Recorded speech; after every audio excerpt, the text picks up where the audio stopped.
But you know what? When you and I take up this call and we talk about abortion, if we speak about it in church, we're told we're too political. If we speak about it in the political arena, we're told we're too religious. If we speak about it in the world of the media, it's too disturbing. In the world of business, it's too distracting. In the world of education, it's too controversial. In the streets, it's too disruptive. So abortion, if abortion is wrong, where do we go to say so? We go into the churches, we go into politics, into the media, into business, into education, and into the streets.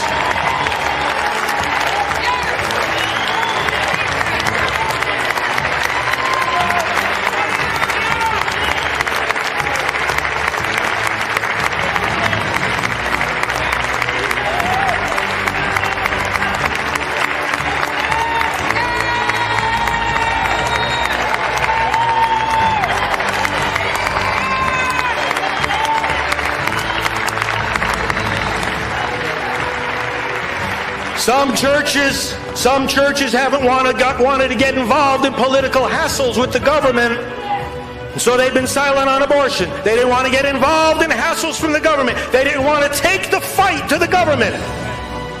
So now with the HHS mandate, the government took the fight to them. And when it comes to that mandate, we've got a simple message for this administration. We will obey God rather than men.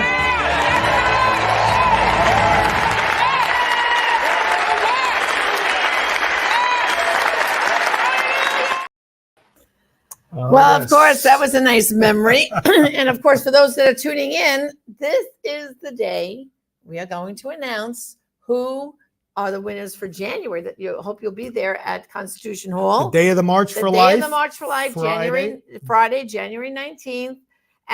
The service starts at 8:30 sharp, but the hall opens at 7 a.m. We'll have a mass. A Catholic mass is at 7:30, and then at 8 o'clock we have beautiful music plays. And 8:30 sharp, the prayer service starts, and you're out by 10:30. You can plenty of time to get down to the mall for the rally. It's one of our favorite days, and and we've been awarding this Pro-Life Award for many years, many years, decades, in fact. But we want to help. We want to welcome one of our pastoral associates, one of our priests, right, to help us make this announcement. It's Father David Begany, right. And in fact, Father David, welcome to the broadcast. And you were in that clip. I don't know if you recognize yourself. Yeah, I was trying to see when it was. I did see when I saw 2000. Yeah, I saw. I was still a seminarian then. There you go. You were right there. Right. You were right there with us. Well, you've been, of course, connected with us since I guess 2006 or 2006. So. Yeah. And now you're a priest on our pastoral team. You were just at a conference for us that actually is going to intersect. Yeah, with our first announcement, our first honoree. Now, our purpose in giving this is called the National Pro-Life Recognition Award. Right. It is jointly bestowed by Priests for Life and the National Pro-Life Religious Council, which is another organization. And the boards meet and they consider several people. Right. And then they come to a decision and a vote. And so we're going to be announcing now this year's honorees for January. All right. And hint, hint, hint. The first honoree is someone that you, Father David Begany, just saw this past weekend. Oh, and let me think. The diocese. What's the diocese? Oh, I think you were in that part of Texas. Tyler, Texas. There you go. That's right. Yeah. So we can guess who that is. Yes. None other than the brave Bishop Strickland, and recently Bishop Joseph Strickland. Of Tyler, congratulations. Right. Amen. Listen, many are applauding in their minds and hearts because though he's just bishop of that one diocese, his faithfulness to the teachings of Christ and to the moral law and to the unborn have resonated worldwide. Well, he reminds me of the cardinal that ordained you, Father Cardinal O'Connor, because he has that vision like Cardinal O'Connor. The world is my parish, and I have to help the pro-life movement all over, because that's what he does by his courage. And recently, you got to speak to him to tell him about this award, right? I sure did. So let's take a look at that clip right now. Bishop Strickland. Well, hello, friends, and welcome to our broadcast. I'm joined here by our pastoral associate, Father David Begany. Father, good to have you with us. Good to be with you, Father. And friends, we are privileged today to have a brief conversation with Bishop Joseph Strickland of Tyler, Texas. And very happy to let you know the reason why we've invited the bishop to come on today. Because every year at the National March for Life, the morning of the march, we hold the National Prayer Service at Constitution Hall, and we bestow an award there called the National Pro-Life Recognition Award. Now, this is bestowed by Priests for Life and also the National Pro-Life Religious Council, an interdenominational pro-life effort. And this year, among those we are honoring is Bishop Strickland. So, Bishop, we are so happy to give you this award this coming January, and we're so grateful for your witness to the sanctity of life and to the rights of the unborn. Thank you for being with us for a few moments today. Thank you very much. I couldn't be honored more than to be honored for respecting the precious gift of life that God has given us. And the people who are going to be at that service and who are going to see this broadcast they're so thirsting for leadership. And that is such a need of our time, isn't it? I mean, the teaching is clear, but it requires courageous shepherds to articulate that teaching. Absolutely. As we all know, there's been discussion among the bishops about whether it's a preeminent issue. And it is, absolutely. I really believe that the sanctity of life is the issue of our time, and especially the sanctity of the life of the unborn, because they're the most of everything, most vulnerable, the weakest, the most helpless. And so it is the issue of our time. And we're seeing, sadly, so many in the spectrum of what the church teaches clearly, but does need to be spoken more clearly and more vigorously, the sanctity of life from conception to natural death along that spectrum. And I know I'm not saying anything that you're not aware of at Priests for Life, but along that spectrum, life is being attacked almost at every turn. And so when we lose the sanctity of the life of the unborn, as I've said many times, then everyone's vulnerable. And sadly, we're seeing that vulnerable reality for really every human being in the world at this time. Bishop, are the U.S. bishops planning any particular program now to, reinforce this, the sanctity of human life as the preeminent issue? Or are they still debating whether or not they want to make that a formal policy? Father, I'm not aware of any initiative. It may be happening. I would love it if it was, but I certainly am not aware of any real focused initiative to underscore the preeminent truth of the sanctity of the life of the unborn. I just don't see that's where the focus of the bishops in this country is. It needs to be, in my opinion, but I don't see that focus. But if the shepherds aren't leading, then we just have to continue to encourage every shepherd that is. And thankfully, there are some that are very strong. And mainly, the flock, the faithful. At every opportunity, the faithful have to stand for the sanctity of life and to really recognize it as the issue. As I'm sure the three of us have said many times in many ways, if you don't manage to be born, then all the other issues, economic and equality, all the issues that are significant, but you don't starve to death if you're already dead in the womb. And so we've got to really emphasize to humanity that great gift from God. And that's part of the issue that really isn't being tackled as well. Is life comes from God. Too many people are claiming there is no God or ignoring God's commandments. And so the reality is pretty dark. We're always hopeful. We know that Jesus Christ is Lord. He's the Son of God. His light is as powerful as ever. But getting back to your question, Father, I believe as shepherds, as successors of the apostles, we should be a mighty roar of the truth of the sanctity of life.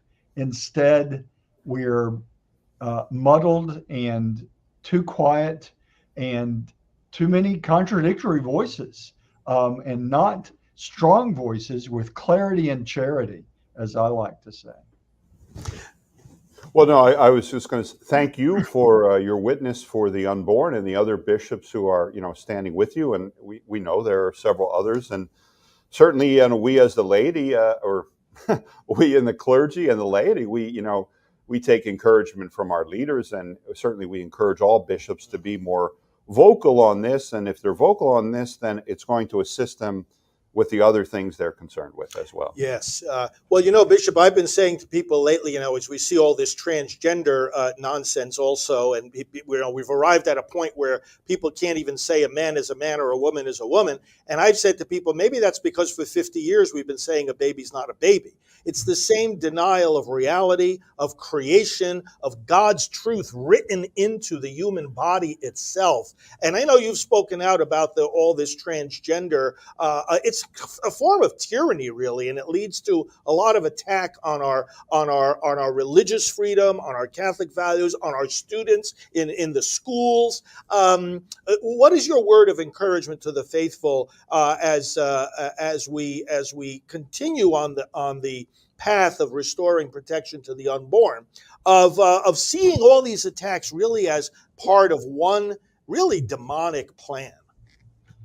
Well, absolutely. And the encouragement that I would give is, it just so happens that we have just celebrated the 30th anniversary of one of the finest documents ever produced by the Church, Veritatis Splendor, written by Pope St. John Paul II 30 years ago, promulgated on the Feast of the Transfiguration 30 years ago.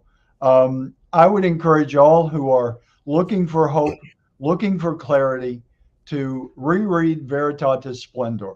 The splendor of truth really is what we have to remember. The splendor of every human life from conception to natural death, the splendor of every aspect of the human journey when we are following God's plan and God's light for us. So the hope that I would encourage people to see is we still have the truth. The truth has been revealed to us. It's been documented. And Veritatis Splendor really brings it together. We've got to hold fast to the truth that document speaks of. No matter what voices come in our time and try to contradict and water down and change that truth, we know that the truth, the real truth, is unchanging. And we can always go deeper, absolutely. But we don't turn in the opposite direction and say, that's the development of truth. It's just, it's not even logical. And Veritatis Splendor makes that very clear. And I think we all need to stay very close to that guiding document as more and more questions come up. And as you say, the tyranny of lies, I guess I've heard this in many aspects of our society, if you keep lying long enough, you can get away with it. You keep lying. And if you don't have powers that are saying we're demanding the truth, then politically, in the church, in every aspect of society, it is a tyranny of lies that so many people who really need to be guided and don't know the solid truth that we have, it really does become a tyranny that's devastating for human society. Well, Bishop, we want to thank you for spending a few minutes with us today. Congratulations on receiving this award. We're honored to be able to give it to you because we know that it is an encouragement to the body of Christ, both in the Catholic community, but well beyond as well. People are benefiting from your voice, your leadership, your encouragement. So we want to thank you, and we look forward to seeing you very soon. Thank you. And God bless you for your great work for the sanctity of life. Okay. Thank you, Bishop. See you again. Wonderful. Right. Great. Yeah, that was terrific. And of course, we can't wait till January then, of course. And you want to plan, with your bus trips or your trip to Washington, make sure that you're planning to come to Constitution Hall on January 19th, the morning of the march. The doors open at 7 a.m. sharp. Mass is at 7:30. Prayer service starts promptly at 8:30, and we have you out by 10:30. Plenty of time to get to the rally. Father David, what are your thoughts? You were just with Bishop Strickland. Yeah, he is a very humble and gracious leader. I introduced myself to him on the opening night, and I had met him once or twice down here in Houston, but he was very warm, open. I wasn't putting him out, and he was very gracious. And then I took one or two other pictures of him, and just a very humble man. And I met Deacon Keith Fournier, I think, whom you know, and we were talking a little bit, and he said, yeah, he really is a humble man, and really doing God's work there in Tyler and for the church. Well, I've often said, Father David and Jana, you've heard me say this, that humility enables us to be faithful to the word, because we know that it's not about us receiving criticism or receiving praise. It's not up to us to edit or tone down the word of God.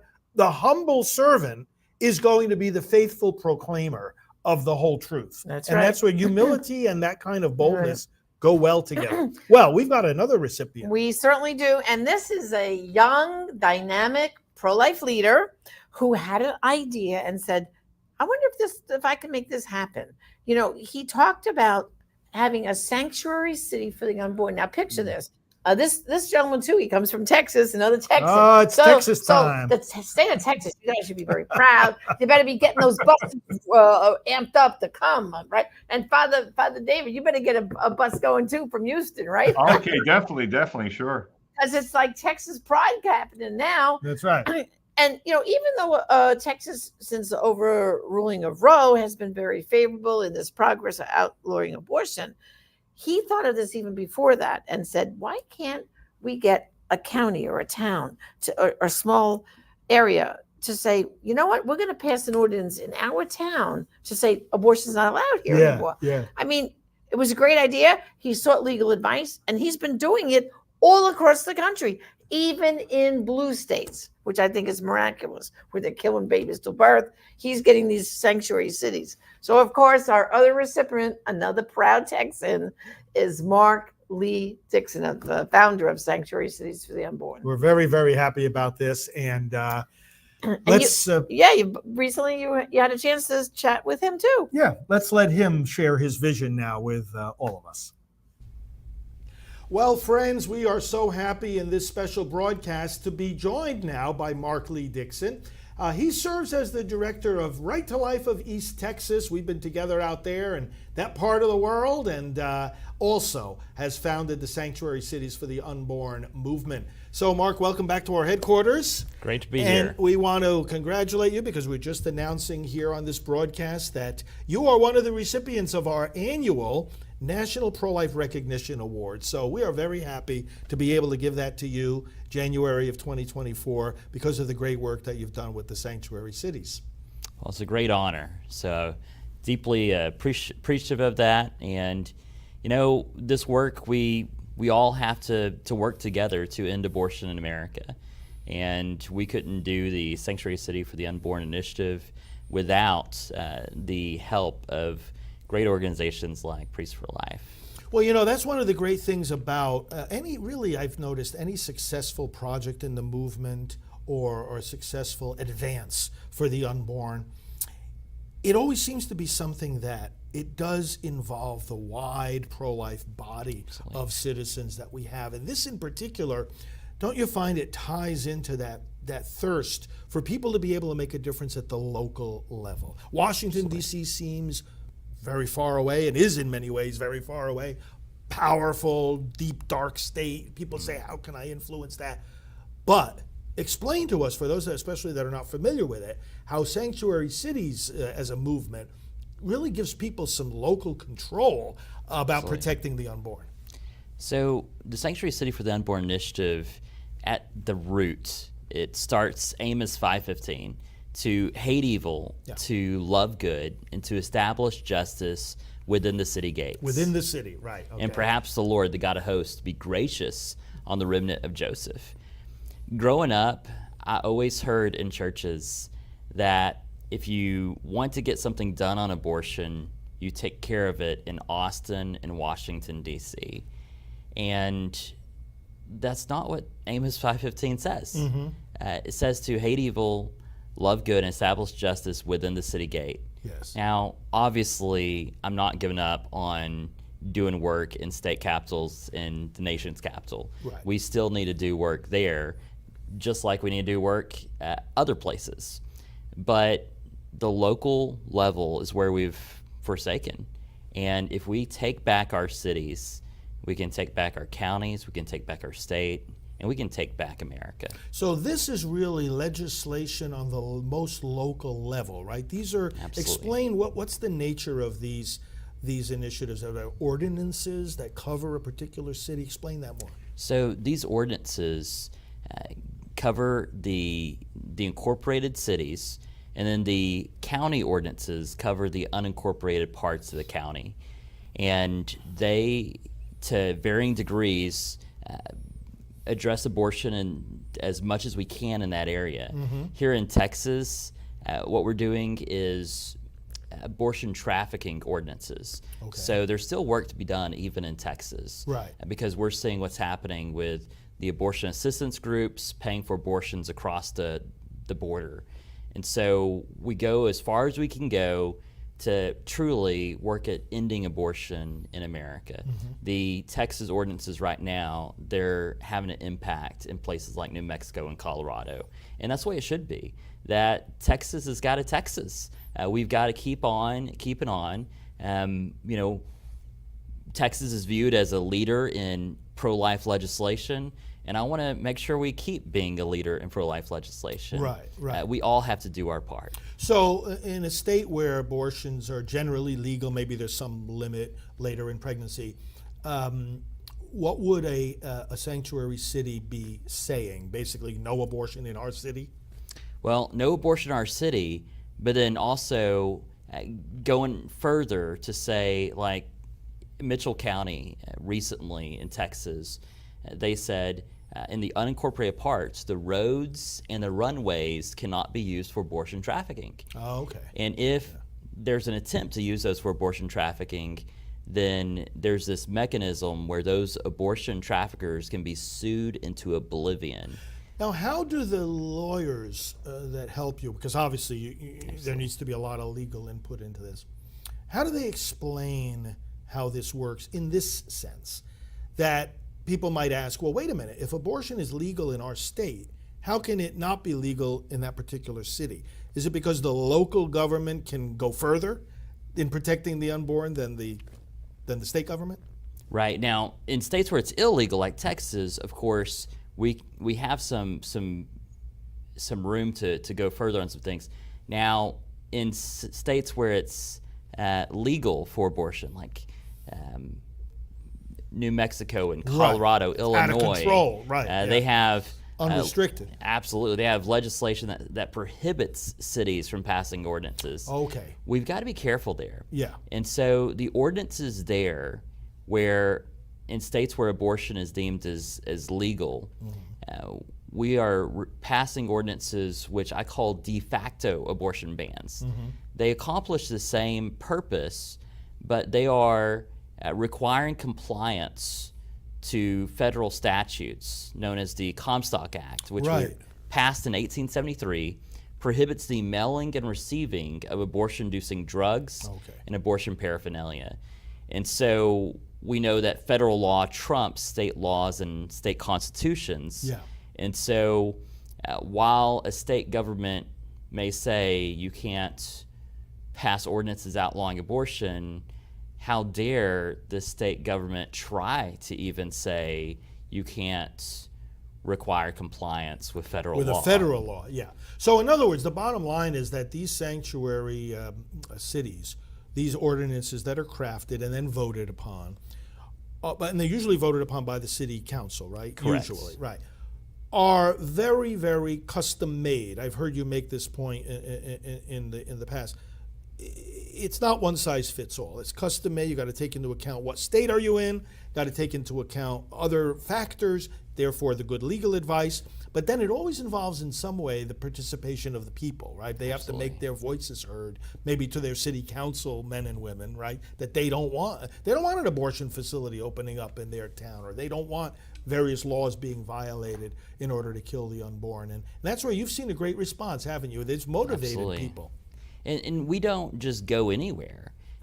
We have an online petition, and we have people go and sign that online petition so that we can know where the interest is. Right. Now, we don't use that information for anything other than getting a pulse of this is where we need to go next. And we see sometimes people share their story. They have abortion stories.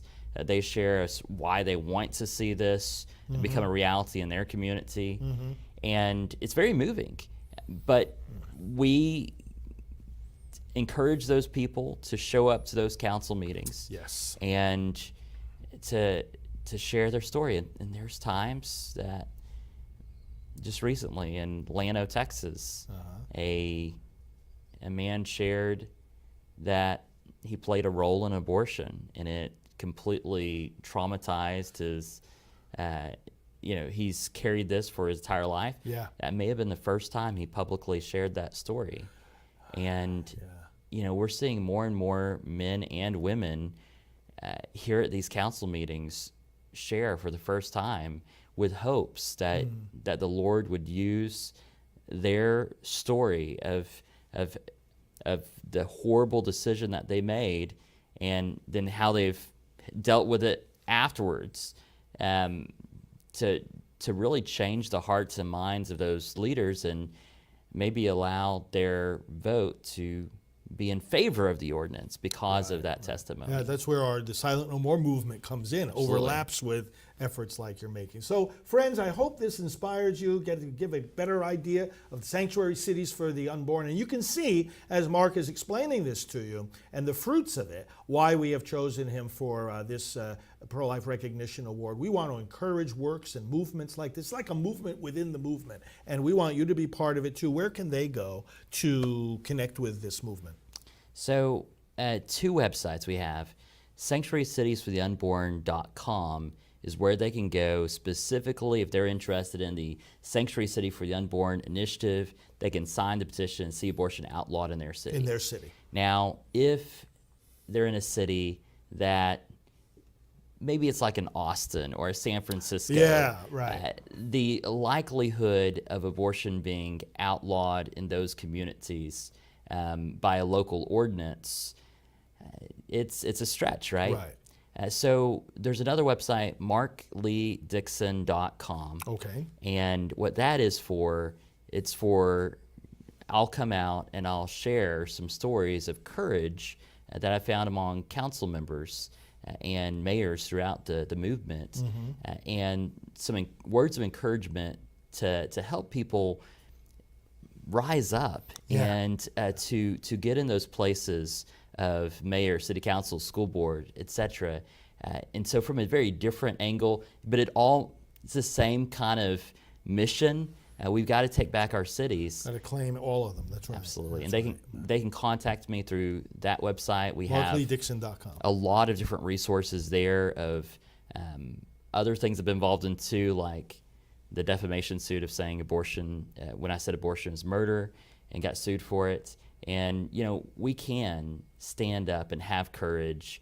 We don't have to back down. We don't have to cower to the woke left. And we can't let them keep criminalizing speech, which is Absolutely. a big national challenge we have right now. So thanks, Mark. Congratulations once again. We look forward to January the 19th, Friday morning, the day of the March for Life, being with you. We're also honoring Bishop Strickland, as you know, and it's going to be a lot of fun. So thank you. Thank you, brothers and sisters, and we'll go back to our main program.